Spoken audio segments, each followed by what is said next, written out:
אם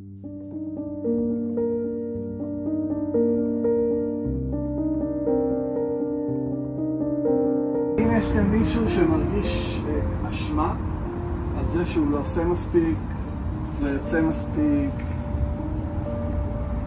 יש לא מעט. עכשיו מאוד טבעי. הרימו פה ידיים אנשים שהם אשכרה בצוות של מטה החטופים ועדיין מרגישים אשמה שהם לא עושים מספיק. שאלה אחרונה, יש פה מישהו שככה כועס או מתוסכל על אנשים מסביבי, מהעבודה, מחברים, שלא יוצאים מהבית של החטופים? יש פה מישהו כזה? שכנים, כל השכנים. שכנים. הרוב פה מרגישים כזה. אלון הוא באמת, הוא כזה חמוד. הוא אוהב לדבר עם אנשים, ממש ככה, הוא היה יכול עם כל אחד מכם לשבת ולדבר איתו. וזה באמת, אם אני צריכה לתת כותרת לסיפור הזה, אז געגוע לצרות טובות. פתאום באה צרה אחת ענקית. כמה ענקית.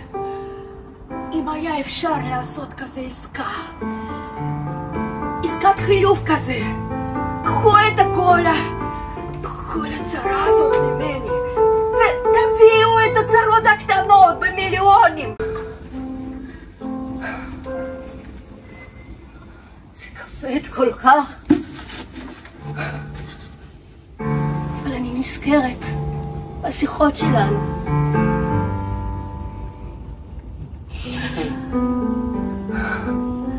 כך כיף לשוחח איתך, אלון.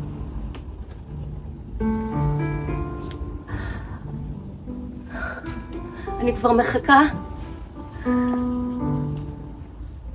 אתה יודע שאני אספר לך.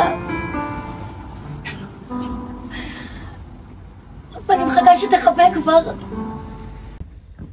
זה היה יום שני, אז אנחנו באותו יום מיד היינו בכנסת שוב, כי ימי שני זה הימים של הכנסת שלנו, ואז בדרך חזרה מירושלים התקשרנו לקצינת קישור, כי יש מצב שאנחנו קופצות לראות את סגי, כי אנחנו רוצות לראות את סגי.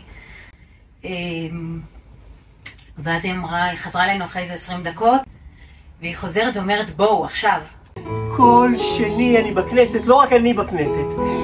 איתי בכנסת החלומות שלי, הרצונות שלי, המאוויים שלי, המשפחה שלי, העיניים שלי, האמת שלי, הרצון שלי, השמש שלי. הכותרת שלך, שולטי, הייתה? מסיוט לחלום. מסיוט לחלום. אנחנו איתך. מתעורר באמצע הלילה